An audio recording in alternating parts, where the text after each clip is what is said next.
ज्योति BTS की बहुत ही बड़ी फैन थी। उसे बीटीएस बहुत पसंद थे। वो हमेशा बीटीएस के वाले गाने ही सुना करती और बीटीएस के हर ट्रेंड को फॉलो करती। इसकी इस आदत से उसके घर वाले बहुत ही परेशान थे। इसलिए वो लोग उसकी शादी अर्जुन नाम के एक लड़के से करवा देते हैं। अर्जुन बहुत ही समझदार और सुलझा हुआ लड़का था। ऐसे ही शादी के बाद ज्योति का ससुराल में पहला दिन था और उसकी सास अनीता ज्योति से कहती है, ज्योति बहू, तुम्हें भगवान की आरती करनी आती है ना? आज तुम्हारा ससुराल में पहला दिन है। आज तुम्हें ही मंदिर में भगवान के आगे पूजा करनी है। हाँ सासू माँ, मुझे भगवान की पूजा करने में ना बहुत अच्छा लगता है। और आप चिंता मत करो, मैं भगवान की आरती से सबको खुश कर दूंगी। थोड़ी देर बाद घर के सभी लोग और रिश्तेदार घर पर आते हैं और मंदिर के बाहर हाथ जोड़कर खड़े थे। तभी ज्योति हाथ में बीटीएस आर्मी की तस्वीर लेकर मंदिर की ओर बढ़ने लगती है। बीटीएस आर्मी की तस्वीर देखकर अर्जुन का मुंह बनने लगता है, लेकिन सबके सामने ज्योति से वो कुछ नहीं कहता। बीटीएस आर्मी की तस्वीर भगवान शिव जी की मूर्ति के बगल में ही वो रख देती है और उस तस्वीर को तिलक लगाती है और जोत जलाते हुए बीटीएस आर्मी की तस्वीर उतारने लगती है।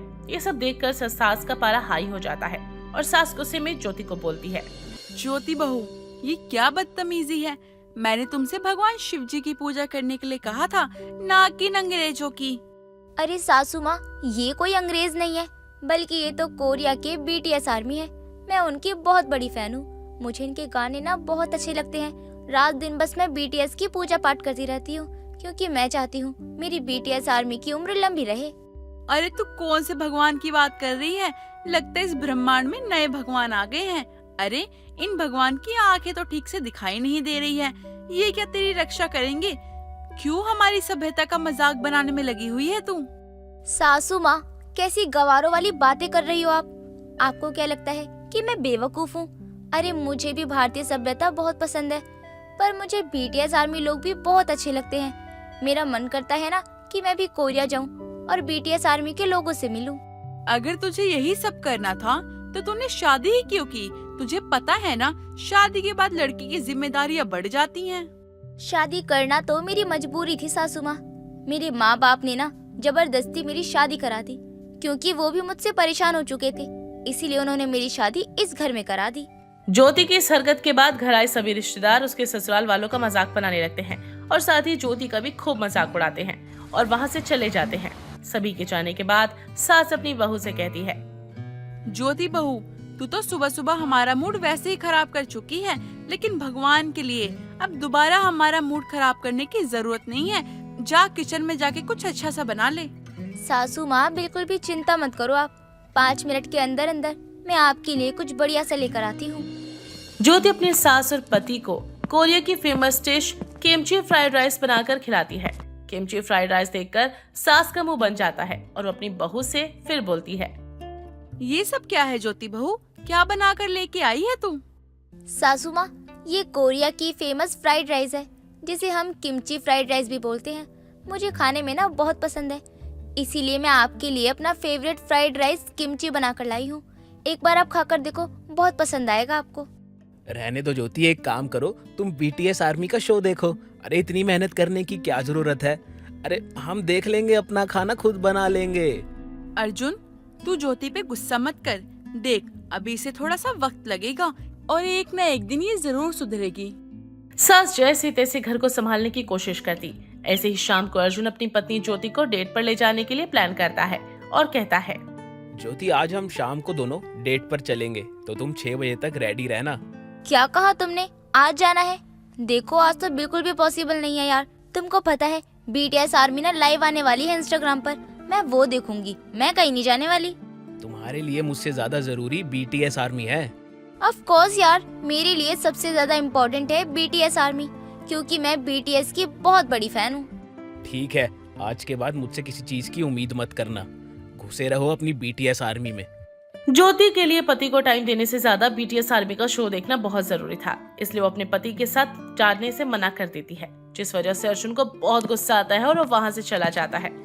ऐसे ही दिन बीतते हैं। अब ज्योति के ससुराल में कोई भी ज्योति से ठीक से बात नहीं करता, यहाँ तक कि उसकी सास भी नहीं।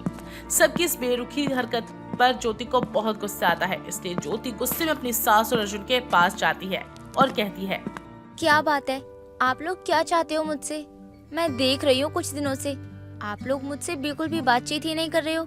आप लोगों को मेरे रहने या फिर ना रहने से कोई फर्क ही नहीं पड़ता क्या? तुमने बिल्कुल ठीक कहा, तुम्हारे रहने और ना रहने से हमें कोई फर्क नहीं पड़ता।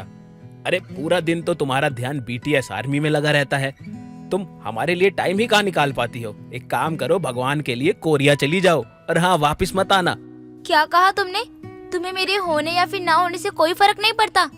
ठीक है, मैं जा रही हूँ अपने मायके और हमेशा हमेशा के लिए वहीं रहूंगी।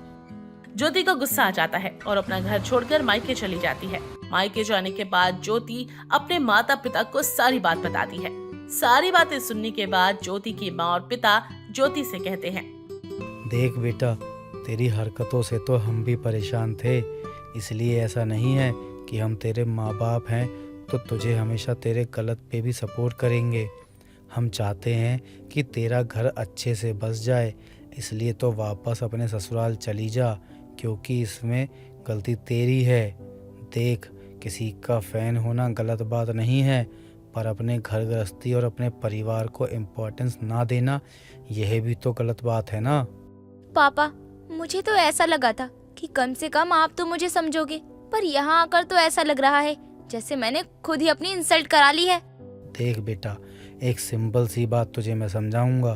तेरी माँ इतने सालों से मेरे साथ है।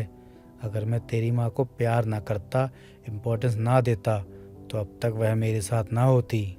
ज्योति के माता पिता ज्योति को अच्छे से समझाते हैं और ज्योति को अपना सामान लेकर वापस ससुराल भेज देते हैं और वो वापस आती है और अपने ससुराल वालों से माफी मांगती है।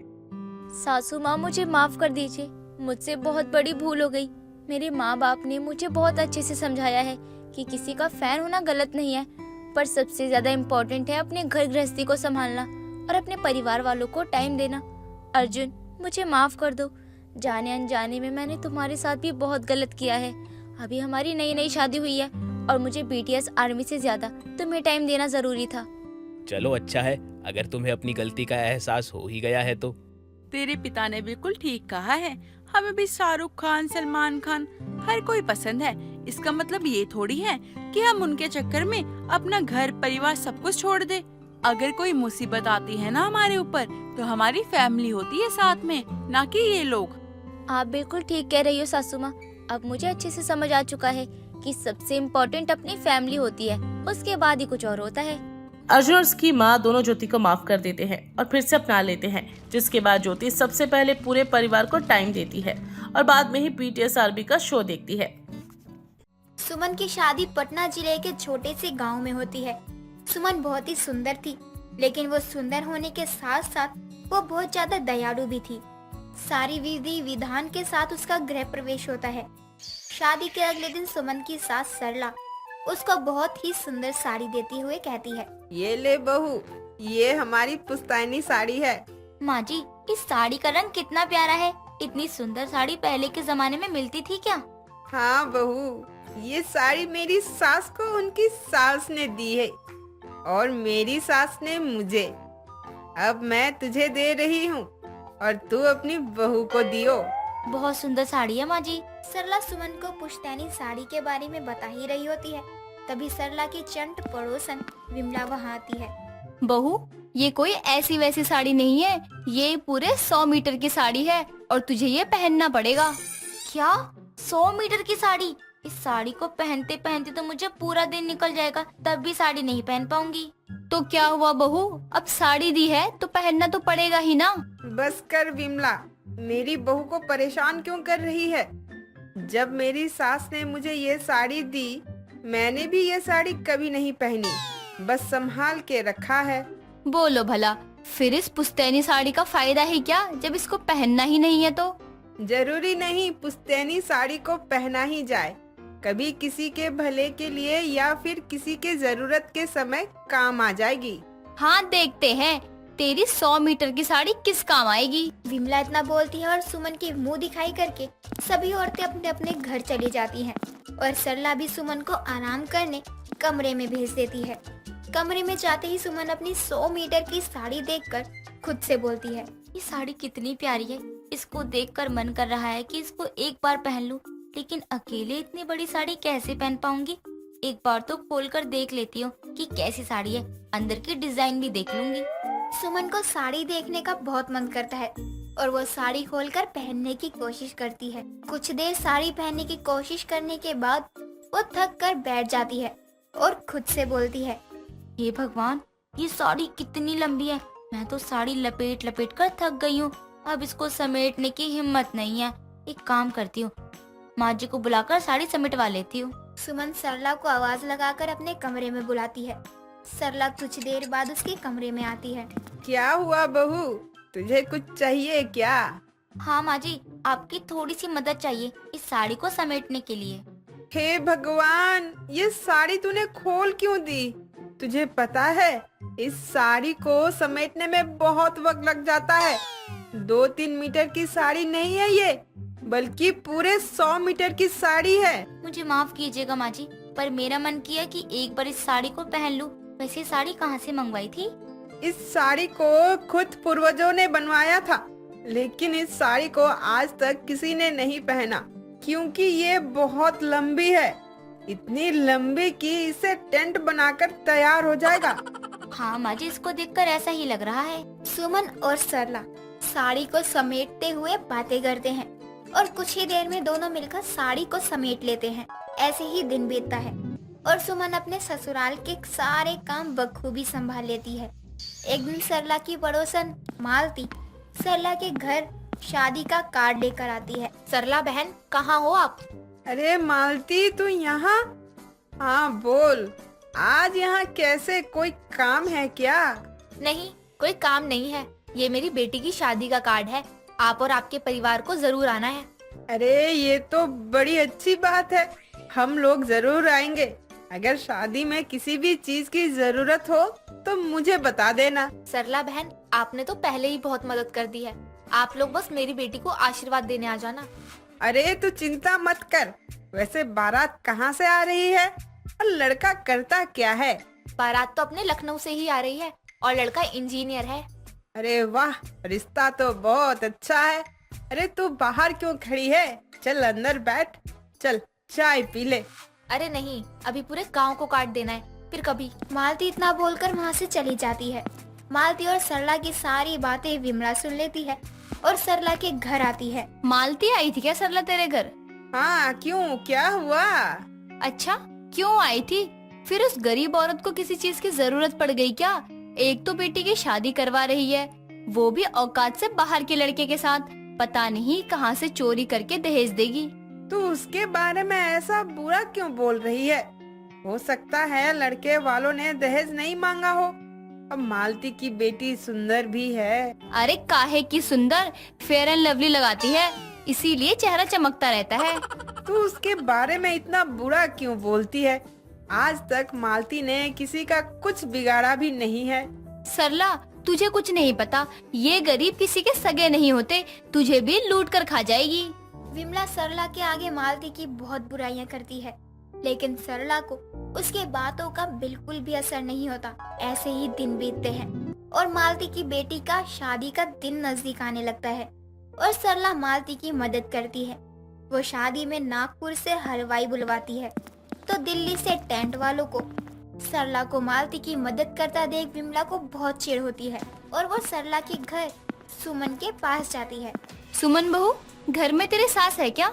नहीं काकी जी, माँ जी तो मालती काकी के घर पर उनकी मदद करने के लिए गई हैं। तेरी सास को कितनी बार बोला है कि गरीब लोगों की मदद नहीं करनी चाहिए। आज पैसे की मदद ले लेंगे, अगर कल को पैसे वापस नहीं दे पाएंगे तो क्या करेगी? कोई बात नहीं काकी जी, गरीब कन्या की विवाह में मदद करना तो दान का काम होता है, एक तरह से कन्यादान भी मान लेंगे। ये दोनों सास बहू एक ही चक्के का आटा खाती है, दोनों को कितना भी बोल लो कोई फर्क ही नहीं पड़ता। क्या हुआ काकी जी, आप क्या सोचने में लग गई? नहीं कुछ नहीं। अच्छा चल मैं चलती हूँ, मुझे कुछ काम याद आ गया। विमला इतना बोलकर वहाँ से चली जाती है। कुछ दिन बाद मालती की बेटी का शादी का दिन आता है। मालती के घर में बहुत चहल पहल थी। एक तरफ अच्छे अच्छे पकवान बन रहे थे तो दूसरी तरफ बारातियों के स्वागत के लिए टेंट की व्यवस्था हो रही थी। तभी अचानक एक जोरदार तूफान आता है और टेंट के ऊपर बड़ा सा पेड़ गिर जाता है, जिससे टेंट फट जाता है। कुछ देर बाद तूफान के रुकने के बाद मालती टेंट की हालत देखकर वहीं पर रोने लगती है। मालती की हालत देखकर विमला बहुत खुश होती है और सरला के घर जाती है। सरला कहाँ है तू? तुझे पता भी है मालती के साथ क्या हुआ है? क्या हो गया? अरे उसके घर में जो टेंट लगा था उसके ऊपर पेड़ गिर गया। मैं तो कहती हूँ बहुत अच्छा हुआ है। दूसरों की बेटी की चुगली करोगी तो यही होगा ना। कैसी बात कर रही है विमला? किसी की बेटी की शादी रुक रही है और तुझे ये सब अच्छा लग रहा है? वो तेरी तरह नहीं है। भगवान हमेशा अच्छे लोगों के साथ ही बुरा क्यों करते हैं? सरला विमला को बहुत सुना देती है और जिसके बाद वो गुस्से में वहाँ से चली जाती है। कुछ देर बाद सुमन आती है और सरला को परेशान देखकर वो बोलती है, क्या हुआ माँ जी, आप इतनी परेशान क्यों हो? बहू, मालती के घर में बारातियों के स्वागत के लिए जो टेंट लगा था उस पर पेड़ गिर गया है और टेंट पूरी तरह से फट भी गया है। उस बेचारी गरीब औरत का पता नहीं क्या हाल हो रहा है।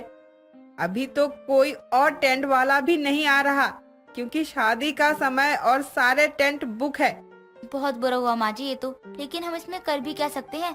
अगर कुछ हो सकता है और बहुत सारी जोड़ जोड़ कर टेंट बना देंगे तो। सुमन की साड़ी वाली बात सुनकर सरला को अपनी बहू की 100 मीटर की साड़ी की याद आती है और वो कहती है, बहू एक काम कर, अपनी 100 मीटर वाली साड़ी निकाल कर ला। अब हम मालती की मदद करेंगे। पर माँ जी साड़ी का इससे क्या लेना देना?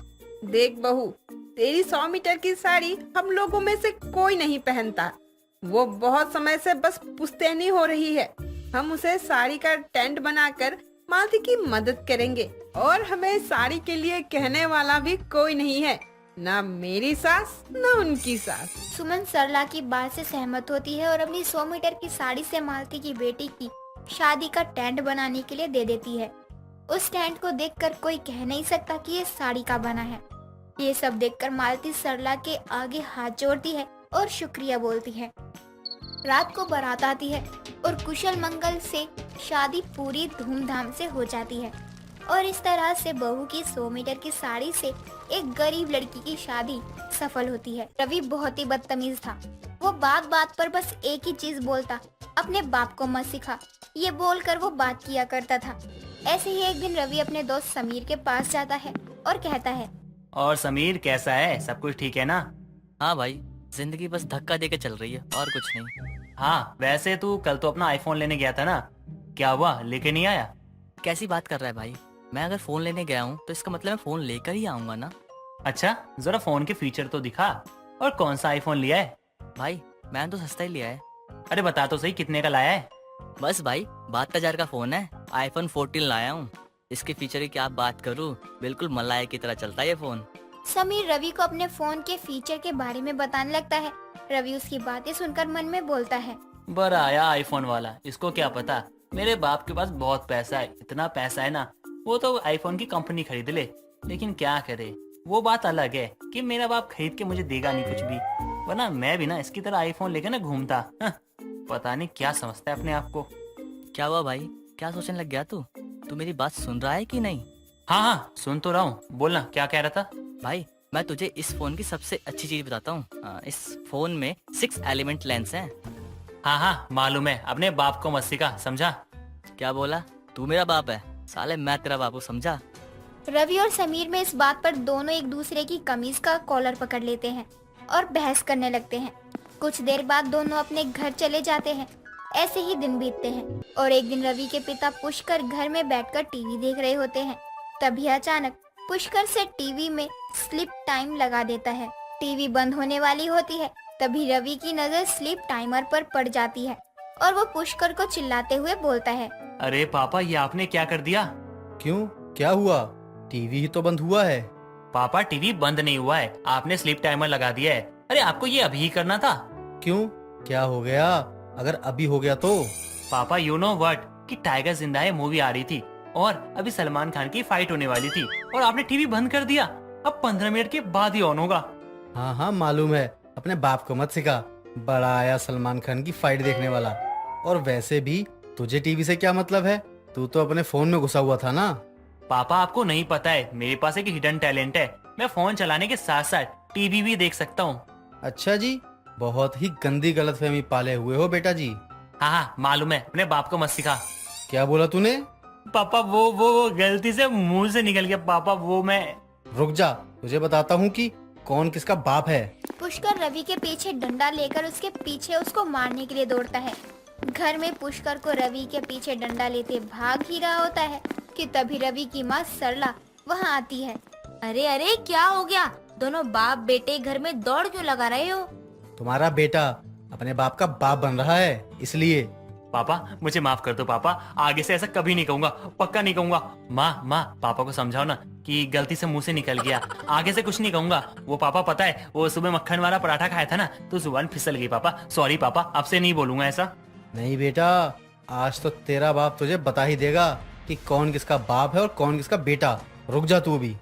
जाने दीजिए ना, इसने आपसे ही तो सीखा है। आप ही पूरे दिन बोलते रहते हो कि अपने बाप को मत सिखा, आखिर बेटा बाप पर ही तो जाएगा। हाँ पापा, माँ बिल्कुल सही कह रही है। पापा ये सब ना आपकी गलती है, अगर आप मेरे सामने ऐसा नहीं बोलते ना तो मैं थोड़ी ये सब सीखता, और मैं सीखता नहीं तो मैं कैसे बोलता, तो गलती तो आपकी हुई ना। हाँ रुक जा फिर, आज तेरी जुबान ही काट देता हूँ। ना रहेगी जुबान, ना ही ये फालतू का ड्रामा होगा। मेरी बोली बोल पाएगा तू आज के बाद।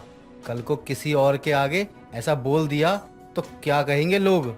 लोग क्या बोलेंगे कि माँ बाप ने कैसी परवरिश दी है इसे। हाँ मालूम है, अपने बाप को मत सिखा। अरे यार फिर बोल दिया। रवि इतना बोलकर घर से बाहर निकल जाता है और अपने बाप से बच जाता है और खुद से बोलता है, देखा पापा, बाप बाप होता है और बेटा बेटा। बाप अगर 10 नंबरी है ना तो बेटा 100 नंबरी होता है।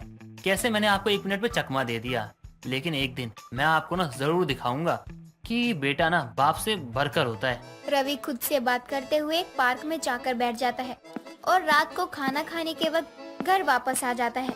ऐसे ही वक्त गुजरता है और रवि आए दिन किसी न किसी को बाप को मत सिखा बोलता और लड़ाई करता। ऐसे ही एक दिन सरला की पड़ोसन विमला घर आती है और घर में पुष्कर को देखकर उसके पास जाती है।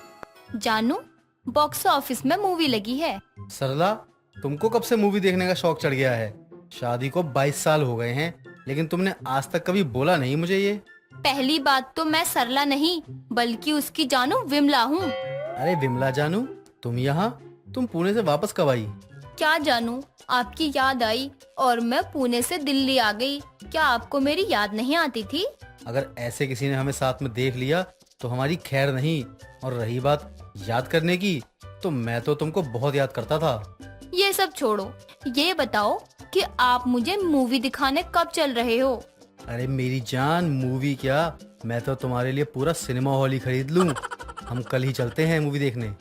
विमला और पुष्कर बात कर ही रहे होते हैं कि तभी उनकी सारी बातें रवि सुन लेता है और खुद से बोलता है, अच्छा तो ये बात है, पापा और विमला आंटी का चक्कर है और ये इनके साथ मूवी देखने जा रही है। और मेरी माँ को आज तक फूल खरीद के नहीं दिया इस बुढ़े ने, और इनके लिए सिनेमा हॉल खरीद रहा है। क्या बात है पापा। और पापा जब देखो तब आप मुझे मारते रहते हो ना, अब देखो मैं आपके प्लान पे कैसे पानी फेरता हूँ। बहुत मारते हो ना आप मुझे। कल तो माँ के हाथ से ना आपको चप्पल नहीं खिलवाई ना तो मेरा नाम रवि नहीं।